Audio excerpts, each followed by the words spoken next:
what he called my method of inquiry by question and answer, which is what we call the Socratic method. And so what that means is a woman invented the Socratic method. Brilliant. Yes. Not mad at that. Mm-hmm. All right. That is wonderful. Oh yeah, I wondered about it before because I am a language person. So I always wonder when I see last names, I'm like, okay, where are your people from? And Manteneia was the town that she was from, apparently. So okay. Which has its roots in the word mantis, which means prophet, which I felt was appropriate. Yeah. So much. See, this is why I love to sit with other people, because you just find out how our minds and our hearts work and what we're creating. It's absolutely fabulous. So, okay, welcome everybody to today's Eat and Greet, where hopefully in the next hour, we're going to give you something that is worth the time you took to show up. And I think we will, because we haven't done mundane astrology as an Eat and Greet topic yet. So plenty of questions. Okay. Which is beautiful. And we got a beautiful tour guide to come and show us all around mundane astrology today. So thank you so much for being here. It's lovely to have you. Lovely to be here. Brilliant. So guys, before we get in here and we get rolling, we've got just a couple days left in this version of the Kickstarter. So if you haven't had a chance to check it out, click in the description box down below. You can see everything that's going on. We're bringing a big old group of astrologers to teach astrology from the ground up live here on YouTube in 2021. So make sure you check all of that out as well. If you want to see other Eat and Greets that are happening, you can go to my website at stormygrace.com, click the calendar, see who's coming, when they're coming, what we're going to talk about, stalk them on the internet, visit their pages. It's absolutely a good time. So make sure you check all of that good stuff out, okay? Well, okay, we're going to do mundane talk.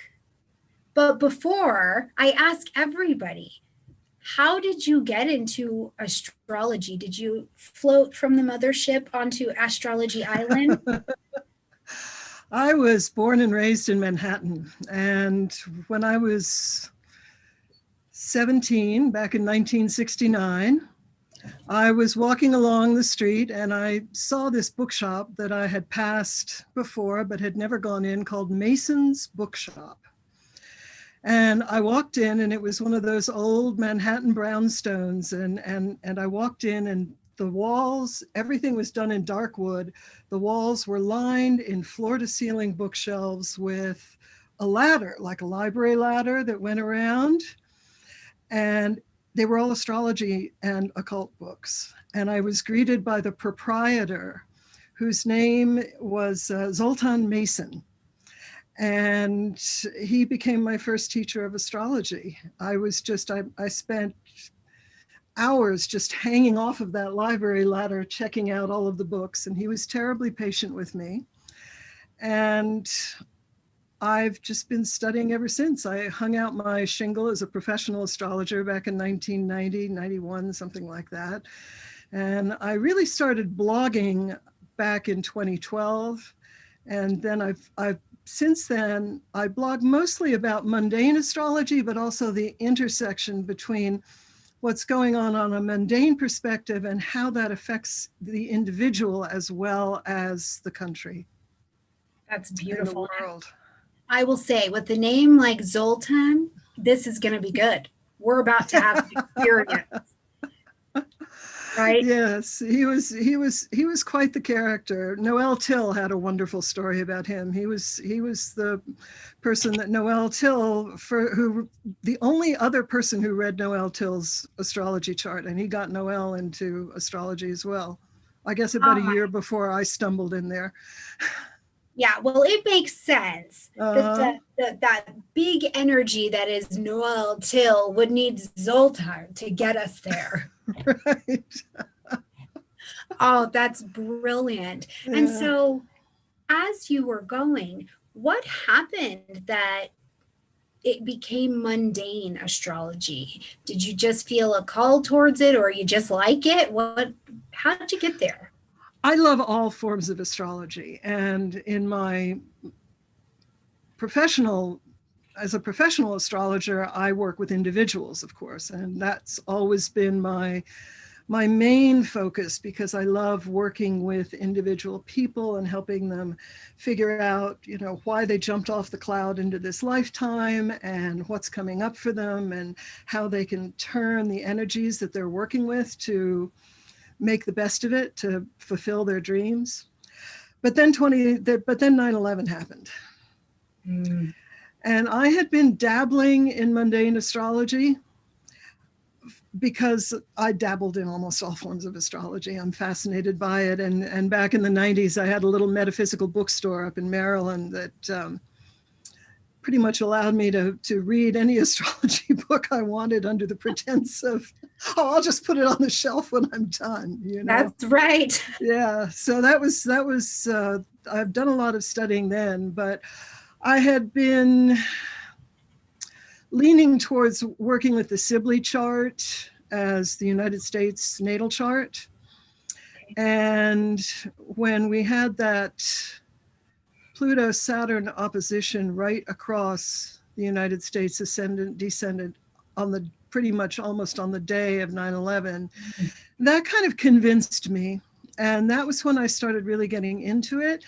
And then I was fortunate enough that Ann Niven, who is the editor of Witches and Pagans magazine, offered me a blog on her Pagan Square site back in 2012, and then a column in her in the Witches and Pagans magazine. So I started blogging mostly about mundane astrology, I guess, in 2012, and I put up my own site in 2014, and I've been blogging there ever since. So, wow. Yeah. It's always amazing how it happens. And I think the timing of, when we find our space and we're ready to come on out here, especially on our own. I too launched in 2014. I was like, did you? We're going out, friends. And it's so funny. My husband, I laugh when I tell him, I'm like, yeah. And then I made my entry into astrology. He's like, you inflicted yourself into astrology. I'm like, yes, that is correct. And astrology is much the better for it, I'm sure. Well, it sure has been welcoming. Everybody has just been so beautiful and willing to teach and willing to discuss. And I just can't say enough about it at this point. So I'm very excited. All right. Okay. You're like, okay. Okay. So let's get into this. Let's talk about mundane astrology. And I know you have some slides to share. And I do. We can get into that, but I loved putting up our graphic, telling people you were coming in. And because we have so many different levels of viewers and practitioners on this page, it was so neat to see that, first of all, the question was, well, what's mundane astrology? And then we had all of these other people who could jump in and say, as I'm learning and studying, this is what it's about. So it was very much so a community embarking on even getting ready for you to come. That's great. That's great. Well, I'm hopeful. I'm going to start at the very beginning by defining mundane astrology. And I think that people who know nothing about astrology might have to work a little to keep up, but anyone who knows anything about basic astrology should be able to keep up with what I have to say. And you obviously should feel free to jump in and ask me to clarify or simplify or whatever. Absolutely. And I'll watch the chat too. So as questions come up, we can engage them.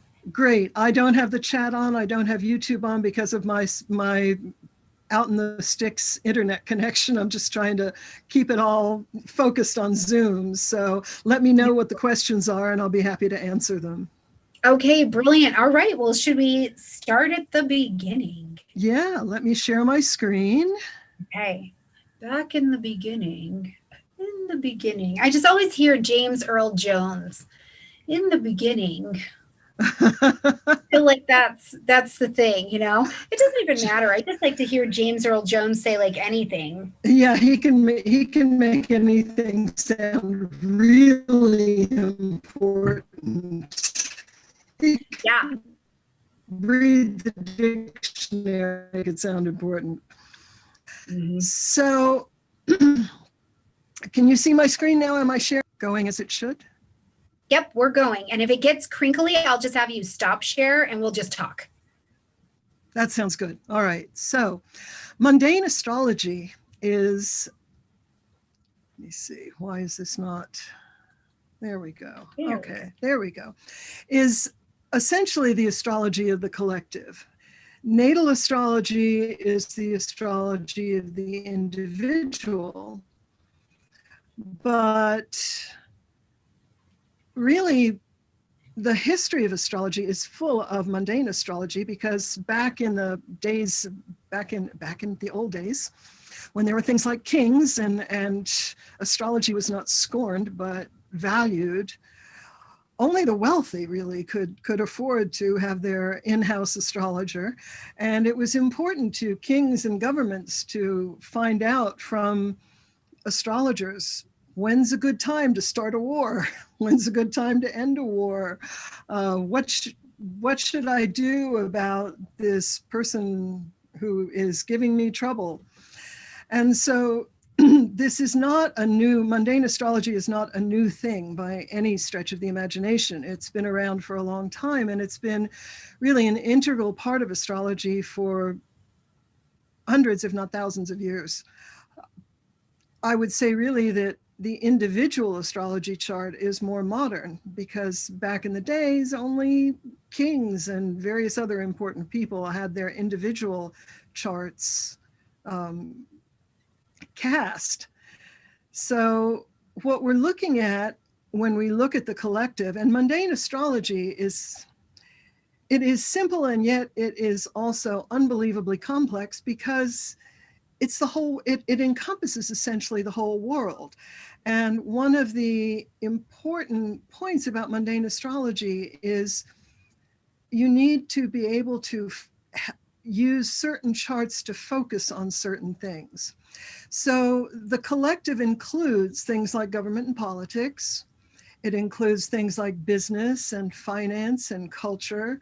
I've been having lots of fun, for instance, with the whole thing that's going on now with TikTok and GameStop. Have you heard about that? Oh, yes. Yeah. And I got my stock report and I was like, okay. Well, that's that's Saturn and Uranus, and that's Saturn squaring Uranus and Taurus for sure. Then it's also about group and mass events.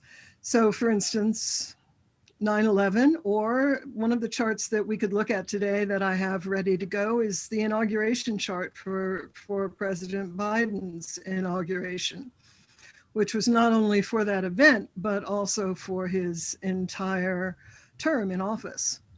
It's a natal chart, basically.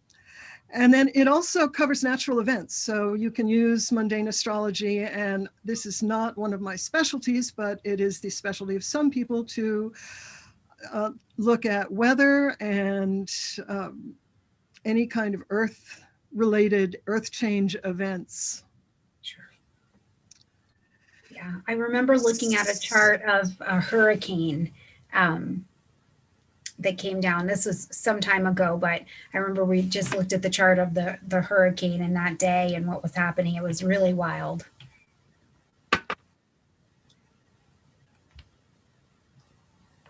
Yeah, and it's a mix of, say, an ingress chart can tell you about the weather that's coming up. So there are a lot of different types of charts that are used in mundane astrology. Some of them are also used in natal astrology. Some of them, like cardinal ingresses, are really exclusive to mundane astrology. So the first chart is obviously always going to be a natal chart. And that natal chart can be a chart of a country, it can be a chart of a business, it can be an event chart, like the inauguration is the natal chart of the president's term. Then it's also, what we usually do is put other charts, as we would with basic individual astrology. We'd often put a biwheel or a triwheel using progressions or solar arcs or transits. So we can put the natal chart in the center and then put other charts around it to compare how that other chart interacts with the basic natal chart. Then we use event charts, which are essentially transits. For instance, the inauguration chart is essentially a transit chart for noon on January 20th of 2021 in this case. We also look at lunar phase and eclipse charts. So what phase of the moon are we in, and how that affects, usually the new moon lunation has an effect that extends about a month, and the full moon lunation has an effect that extends about 2 weeks. And the eclipses extend much longer, 6 months to a year, depending on the strength of the eclipse. And I'm not going to go into the technicalities of what makes an eclipse strong or weak. Then we use charts that are called cardinal ingress charts. And these are essentially the charts of the solstice and equinoxes. So at the moment, and these are actual, this is something I go into detail about in my book, but these are actual astronomical events. This is not, in some cases with astrology, like with progressions and solar arcs, these things do not reflect what's actually going on up in the heavens. But the cardinal ingress charts, the solstices and equinoxes are, as we know, actual astronomical events, and the cardinal ingress chart is the chart of that event. And I should probably mention here, because when I was writing my book, my editor sent back to me and said, "You say here that an astrology chart is astronomically accurate, but that's not true." And it took me forever, and I had to go to various astronomy sites to prove to him that an astrology chart, a natal chart, is an accurate map of the planet, of the placements of the planets in the sky and the degree of the ecliptic that's rising at the time of birth. So this is not something, astrology charts are not something we make up. They are actual charts of what's really going on in the sky at the moment. Yes. And then we also use, so the cardinal ingress charts are the charts of when in astrological terms, are the moment the sun enters the 4 cardinal signs: Aries, Cancer, Libra, and Capricorn. And those charts, according to Mundane Astrology, give us a look at what's going on for the next, anywhere from the next 3 months to the next year, again, depending on various technical things that I'm not going to get into right now. We also look at outer planet synodic cycle charts, and boy, did we get hit with those synodic cycles last year with Saturn and the Saturn and Pluto conjunction, the Jupiter-Saturn conjunction, Jupiter conjuncting Pluto and Saturn, and the charts of the moment that those planets come together into conjunction, for instance, with Saturn and Uranus, that's a very important chart. We can also look at, as the synodic cycle progresses, for instance, as Jupiter moves ahead and eventually squares Saturn, we can look at the moment that the 2 planets square each other and get information from that as well. Yeah, it's really very neat that it's like when they say, did anybody see it coming? And the astrological community is like, yes, for decades. We couldn't tell you precisely what it was, but we were like, hey, big event coming right now, could shut down our lives for some time. It's like, yeah, that's how, because you follow the cycle. Exactly. And you know, it's interesting how people say, well, you never said there was a pandemic coming. I said, but you know, I thought it, but why would I say that? Why would I put that out to the public? Because it could have been a pandemic. There were indications of that. It could have been an economic collapse. There were indications of that. It could have been all of the above or other things, because again, astrology is big and it encompasses, as the ecliptic does, the entire world. So it's up to the astrologer to understand what's going on, what's important. And even when you do come up with that, I don't tell people, I think your mother's going to die this year. Right. I don't tell people there's going to be a pandemic, because it doesn't help to panic people. But that doesn't mean that astrology doesn't reflect and that some of us didn't see what was happening. Sure. Mundane is big.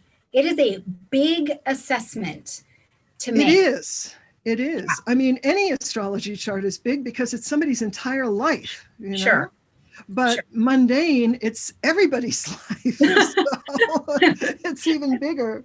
So it's infinitely big. It's like to infinity and beyond level. It's huge.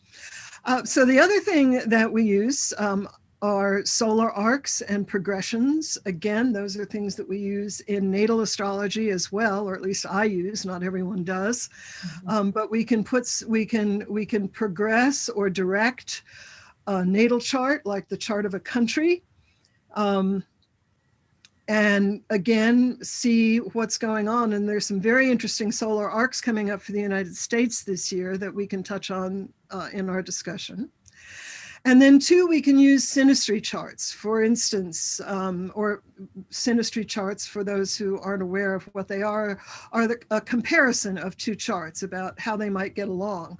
So for instance, it was very interesting to me, and one of the reasons I predicted Joe Biden's win of the election, one of many reasons, but his Neptune is right on the USA's midheaven. So it seemed, and a lot of people were talking about his Neptune being opposed by transiting Neptune and saying, oh, it's going to be a scandal, he's going to lose, Neptune's a problem. But I looked at that and I said, Neptune is not always a problem. Neptune can be a very spiritual outlook, which Biden certainly has, but it can also be a savior. Yeah. And someone can be perceived as a savior. Someone can be perceived as having a very spiritual connection if they have a planet conjunct the midheaven. And the midheaven, of course, is the point in the chart that designates the president, if you're looking at the United States, or the king or the chancellor or whoever's at the top of the government. So those are the types of charts we use, but we have some issues with mundane charts that we don't have. Well, we do. We always have timing issues with any chart if we're not certain of the time. But placing the chart is also an issue, as well as timing.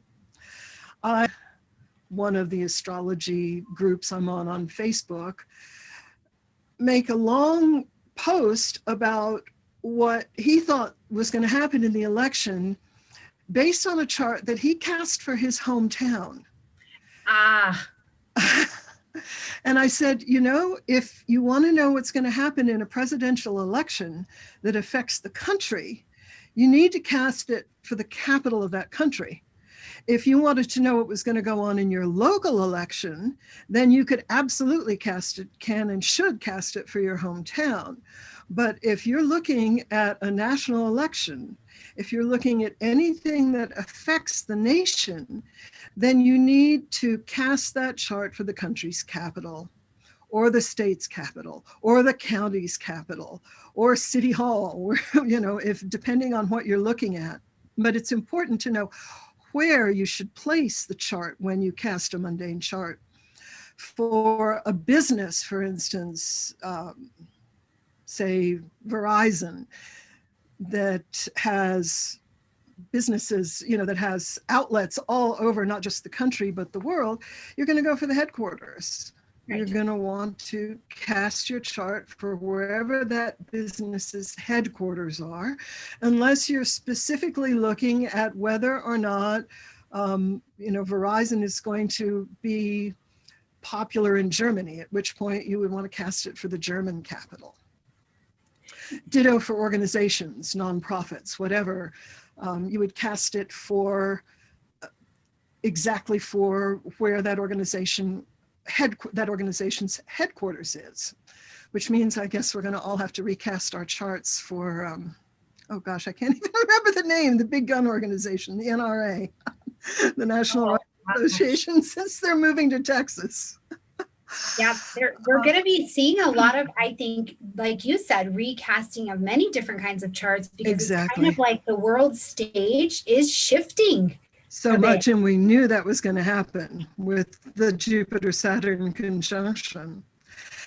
And then, if I may quote John Bolton, you also can cast a chart for the room where it happened. So, for instance, if you made a call to Ukraine from Washington, D.C., and that was the focus of an impeachment inquiry, you would cast the chart for that call for Washington, D.C. But if you made it from Florida, then you would cast the chart for that call in Florida. Mm-hmm. The thing with the other thing that's difficult with mundane charts is that placement can be an issue. Timing is frequently unknown or unclear. Or in some cases, you can have more than one chart that is affecting an event. You can have more than one chart, for instance, that reflects what goes on in a country. There are a number of different charts for the birth of the United States. The one I use is the Sibley chart, which is cast for July 4th, 1776, at a little after 5 p.m. local time, because I find, as do many other astrologers, that chart works very well. But there are other valid charts that other astrologers use and can get very interesting information from. The thing that really needs to be, you really need to understand to become a mundane astrologer, is that it's not just, it's the whole thing, like in quantum physics, they talk about particles and waves. Well, the particles are the specific charts that we look at, but they all come more like in waves on the ocean. The waves come up to the beach.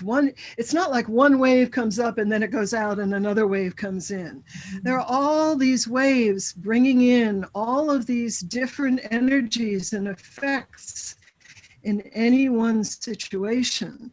So not only do you need to know astrology very well, but it's important that you understand whatever it is you are trying to get more information on.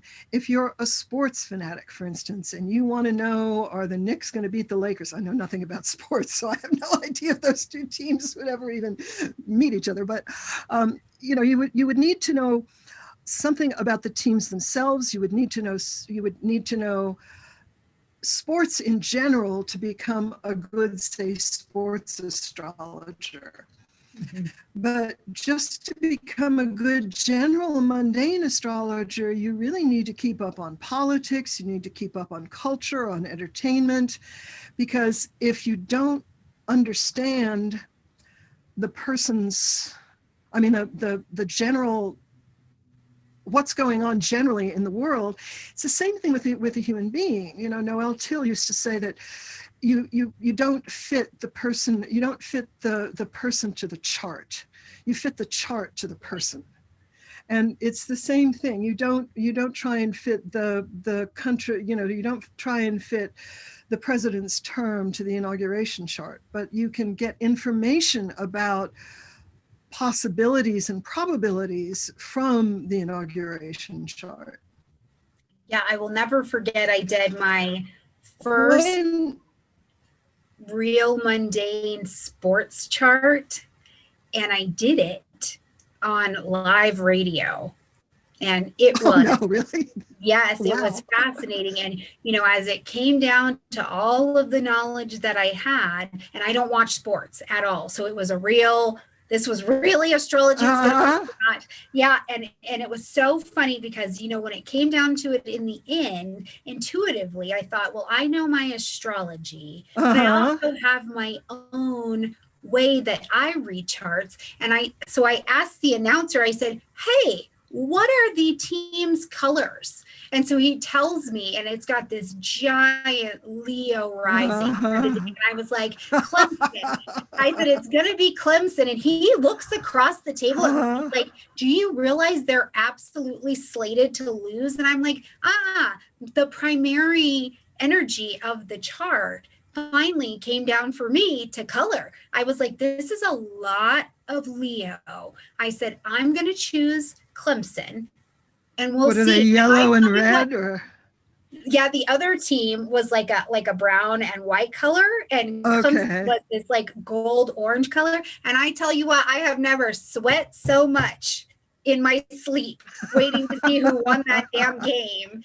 And you know what? I I mean, can they were imagine. shocked. They were shocked. They were like, it's Clemson. I was like, astrology works. It does, and it can be so specific sometimes. It's Yes. really amazing. Yeah, it But I was. do think it's important to understand a lot of other stuff that's coming in that can affect things. But if if you're looking at it for a specific answer to a specific question, man, you can look at a chart and go, bingo. Mhm. It's amazing. So when we have an unknown time, and this is true both with individuals and with institutions of one kind or another, or events, sunrise charts cast for noon are an option. So casting the chart for noon with solar houses so that we have the sun sitting on the ascendant is an option. It's not perfect, but it's amazing what you can get sometimes out of those solar houses. You just can't use the moon, of course, particularly well or particularly skillfully, and you can't use the angles, but solar houses are definitely an option. Now, when we go to interpret a mundane chart, it's not that different from what we all learn when we first start learning natal astrology. It's simply an expansion of natal meanings. So, for instance, the sun is the self in a natal chart, in an individual natal chart. But in the mundane chart of a country, it would be the head of the government. The king. So there are certain differences, but it's still intuitively obvious. Mercury is how we communicate and our mindset in an individual chart. In the chart of a country or an organization, it's about communication within the country, communication within the organization. It's about infrastructure. It's about travel. It's about the networks that join us. Mercury is all about networking. So I think it's important for a mundane astrologer to look carefully, and I have a list of books later that I can bring up that I think are a good start to mundane astrology for those who want to learn more. But I think it's important to start your own lists of sign, planet, and house meanings, as it is when you're learning astrology, when you're learning regular natal astrology. And then it's also important to realize that there are a variety of different levels at which you can look at any chart, including a mundane chart. So a lot of my blog posts, for instance, go into not just, well, we can expect that the weather is going to be bad here, or we can expect that this election is going to happen, or that there are going to be issues with foreign policy. But I also talk about how the mundane charts are going to affect, for instance, the citizens of the country. in ways that are psychological, in ways that are spiritual, and also philosophical, because one of the great things about astrology, if it just told us what was going to happen, that might be useful or not, but it tells us how we can best handle what's coming up on a spiritual level, on a philosophical level, on a psychological level, and on a practical level. And mundane charts are the same way. You can do that with an individual chart, and you can also do that with a mundane chart.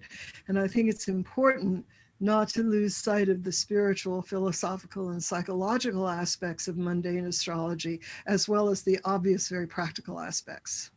Yeah, brilliant. So that's my this is the Sibley chart that I cast for the United States, and I have some charts that we can talk about: the Sibley chart, the Inauguration chart, the bi-wheel of the Sibley chart and the Inauguration chart, some other charts. But that's kind of my introduction. So now I think would be a good time for questions, if you agree.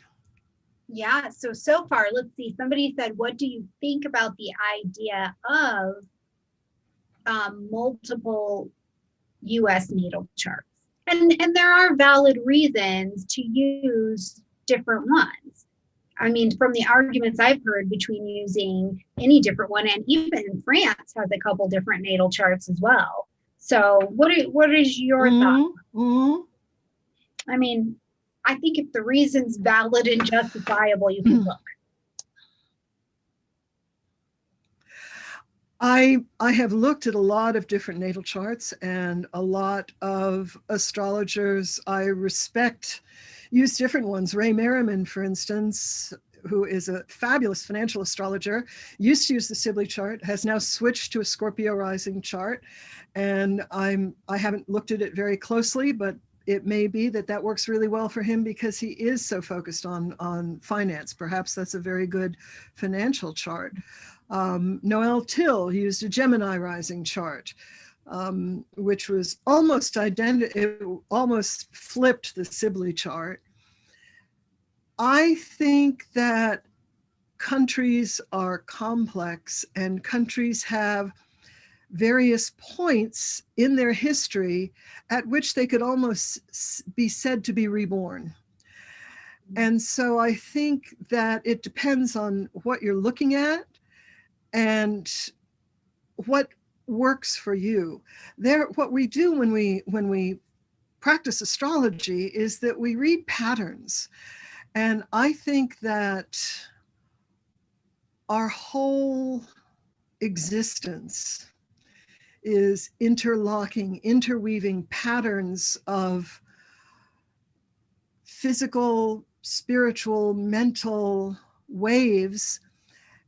And an astrologer's job is to extract useful information from the patterns of the cosmos.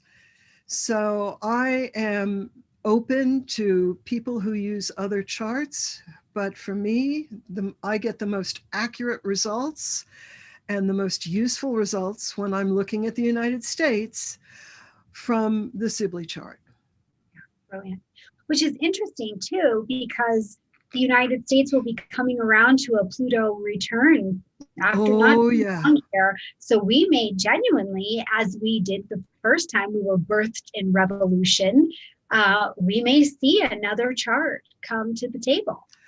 I think that's quite likely, particularly when you look at some of the let's see, I think I have, here we go.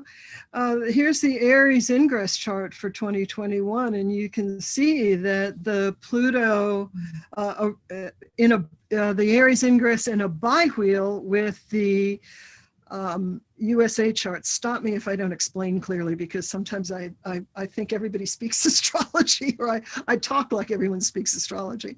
So the chart on the inside of this bi-wheel is the USA's chart, the Sibley chart.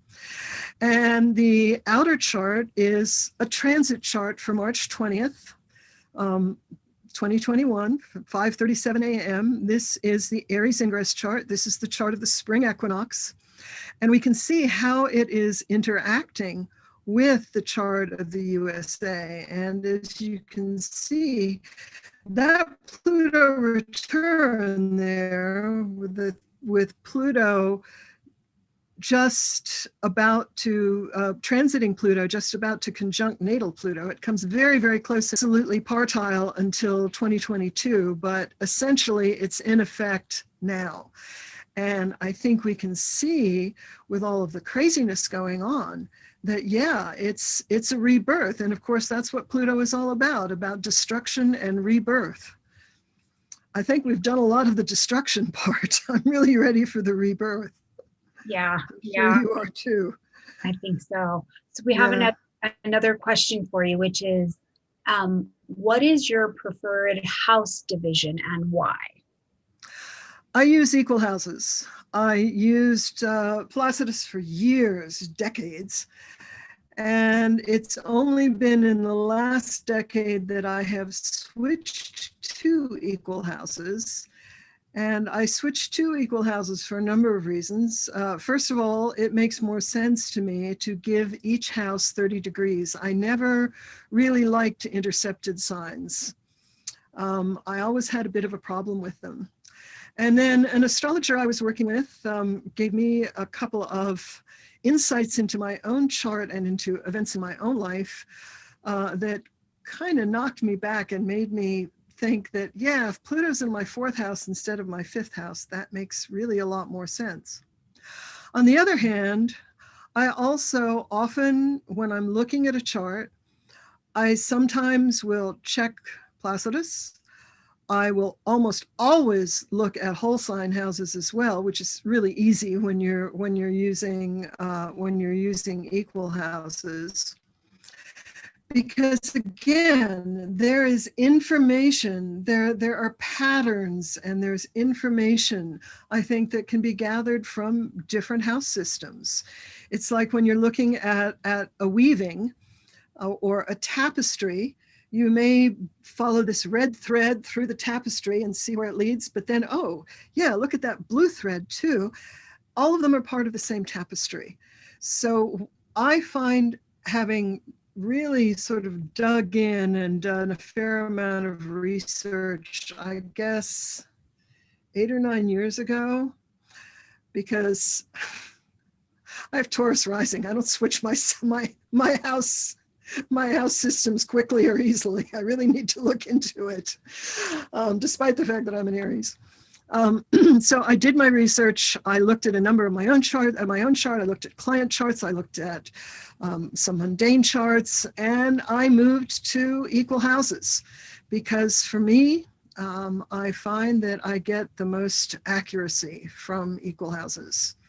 But I never argue with people who use other house systems, because if it works for you, use it. Yeah. Again, it's reading you're reading the patterns, and while I can read an astrology chart and I can say, well, yes, if you're having a Pluto return in Capricorn in the 2nd house, you can expect that your rebirth is going to include a lot of probable destruction of business and finance in the country, because that's straight astrology. Excuse me. Yeah. Well, and it's interesting, just backing up for 2 seconds. When we're talking about that housing systems, because I keep trying. It's like a couple times a year I'll go in and I'm gonna do equal houses, and I'm committed, and it's like I can't hear it unless when I'm doing the generals or something like that, or I pull up and looking at someone's perfections and I'm like, oh yes, and then the magic is happening. You give me a regular old natal chart in whole sign, and it is like the music stops. Yeah. I look at whole sign because I like looking at, I do think that they are particularly useful when you're looking at transits, entering, or progressions or solar arcs, entering a sign. Yeah. And I think that they do start resonating with the next sign when they enter that sign. But when you're looking, for instance, at someone like Donald Trump's chart, where he's got this 29 degree, 55 minute Leo rising, which actually an astrologer by the name of Robert Glasscock rectified a number of years ago to, I think it was 4-minute difference from 54 to 50. And it made a slight difference in the rising sign, but it didn't take it into Virgo. It took it further back into Leo. So when you look at that, whole sign houses, that puts the ascendant almost in the second house, but then, which can be very interesting. And for some people, that, as to use your analogy, the music starts when you do that.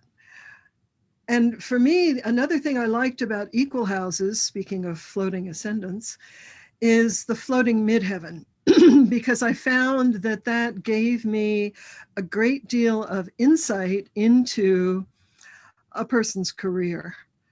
And also in mundane charts, it helps. For instance, we're looking here at the USA chart, equal houses, the midheaven is in the 10th house.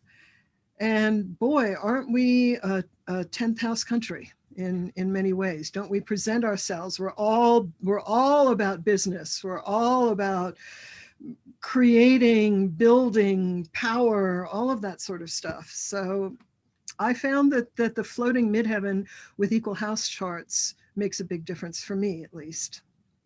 Brilliant.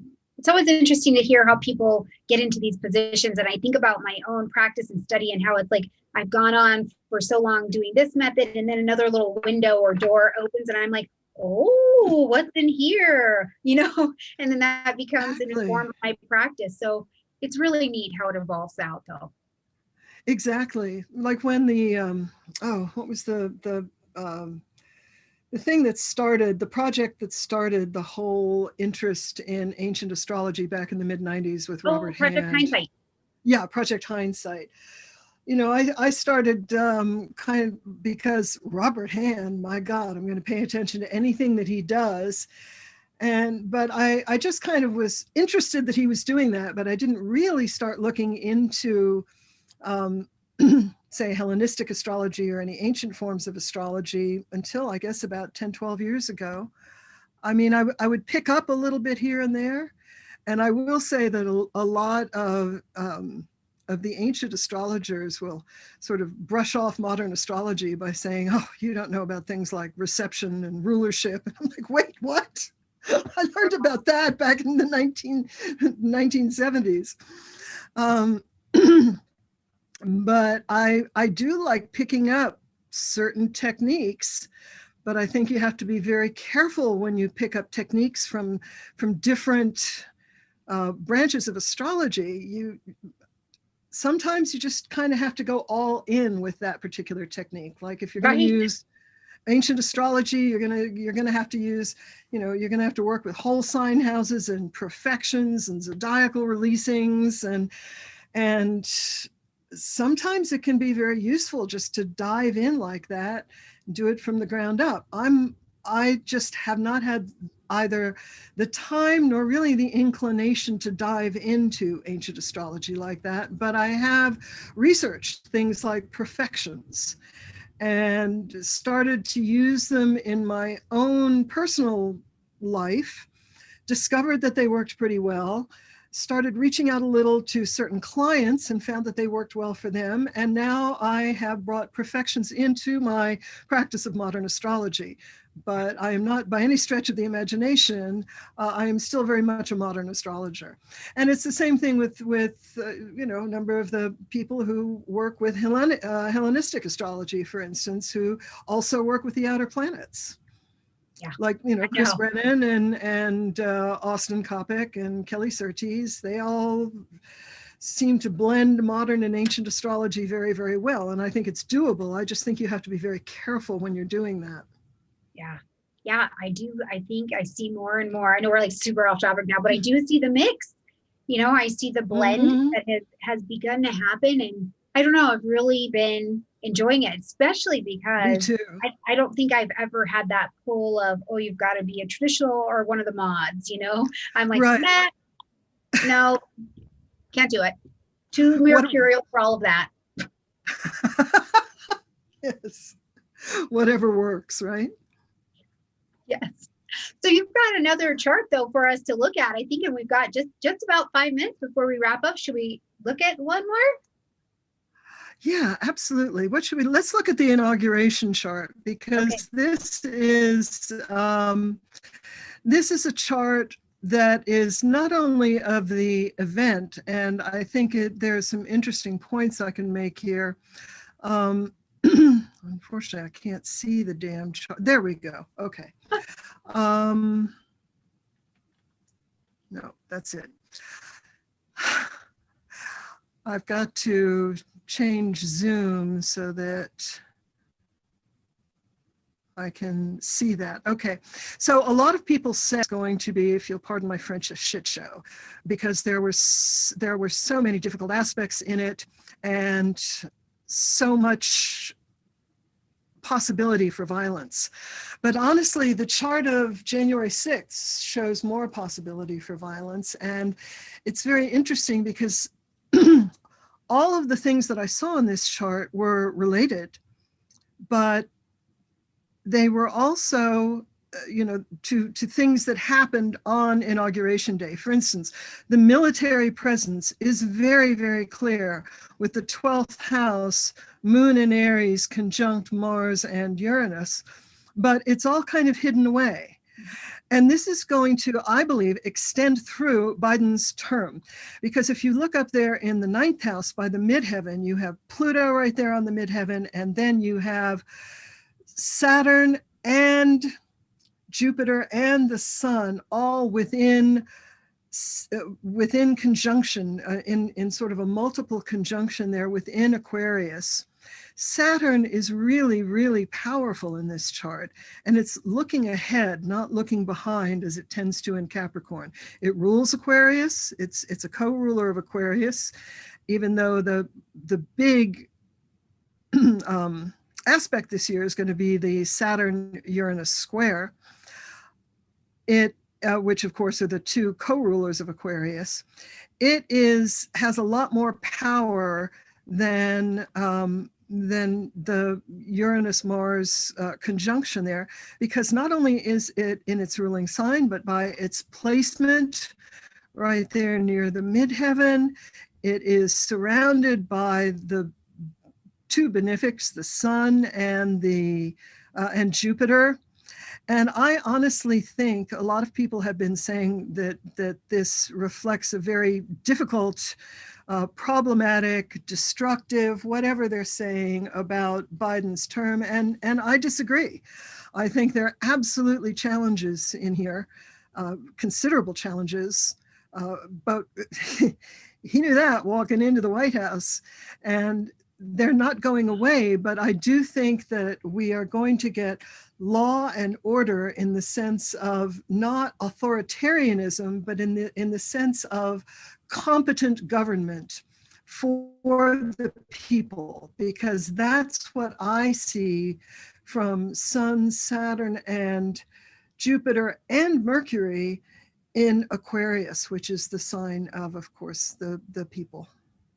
Yeah, it is nicely nestled between the traditional and coming forward. That is a brilliant set of energies up there, Mm-hmm. Even as you grab the attention. And I know that it is only a point, but at this time, even if we look at Sun and we look at midheaven and we look at Pluto, they're out of bounds, right? Yes. So it's kind of in a beautiful placement that's like, we've got to get and take this traditional view, but we have to look like higher. We have to look out here, just outside the level of tradition, surrounded by the let's break tradition energies of Aquarius. I think it's very, it's very hopeful, Yeah, it's interesting. I think so too. And you can see the difficulties with the Moon and Mars and Uranus, but they're all in the 12th house. So I think all of the problematic social aspects that we're seeing right now with the storming of the Capitol and things like that, I think those contingents of the citizenry are not going to be able to really make it out of the 12th house. I don't think they're going to be able to make the changes that they would like to make. I think that the sun is shining brightly in Aquarius at noon on the 20th, which the gods know some astrologer must have been looking out for our government when we decided to move inauguration to January 20th, you know. Right. So the sun is always right there at the top in Aquarius, looking out for the people. I think Biden's administration is going to be powerful, and I think it's going to be a great administration as far as helping us find our way through this Pluto return. Well, I think we're sure going to be doing something really different, not to mention just, you know, in the next couple of years, the United States is going to have to get some different emotional crystallization to that moon. Exactly. It's almost like, you know, as we're approaching that Pluto return, it's like, well, who are you going to be? What do you have the emotional stability to do? You know, with same as the individual is asked. So yeah, this is going to be wild. As they always. And look at when you look at the inauguration chart in a bi-wheel with the USA chart, you notice that all of those planets that are up in the around the midheaven in the inauguration chart are in the second house, right there with Pluto in the bi-wheel. So they are all in the second house of the USA's chart. And what is the second house? It is not only finances, but it is also our values. So I really do feel that we're going to be looking long and hard at the values we share as a nation or don't share, and and trying to bring them in line with what's best for us as a country. Absolutely, because I will say that I think, you know, just being an American and also studying other languages and other cultures, you know, we don't have the thing. You know, you go to other countries, they say we are united under our religion. We are united under this. We are united under pick a thing. And the United States is like, we're figuring it out. We're only like 200 some years old. We're getting it to, right? We're like definitely still the babies on the world stage. So we're getting it together. But it's interesting, all of these other influences of other countries in the last few years, and really in 2020, that made their way in, where I wonder if the United States can go, well, wait a minute, what makes us us? Right? What makes us us? Yes. So wild time. Yeah. Brilliant. Well, man, this is a lot. This is just even a lot to take in, looking at the US chart and going, well, what comes? What do we look at in the years to come? I think. It's going to be an interesting next 4 years, certainly. And there's so much more to come looking ahead, but I know we're getting close to our time, so I'm not going to dive into that topic right now. Absolutely. Well, okay. So before we do wrap up our time, if people want to study more mundane astrology, you have a book. What else? I do. I have a book, although it's not an astrology book per se. It's called Touch the Earth, Kiss the Sky, Allowing the Rational Mind to Welcome Magic and Spirituality. And it's on Amazon, it's on my website. But I do talk a bit about the astrology in there and why I think that astrology works, among other things.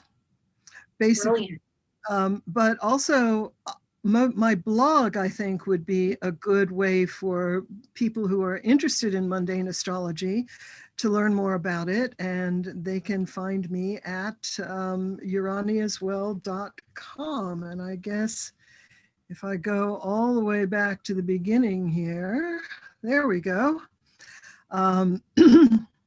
It's uraniaswell.com. And before you ask, you may already know, but Urania was the ancient Greek goddess of astrology, and her well was considered to be the well of the night sky, hence the name of my website.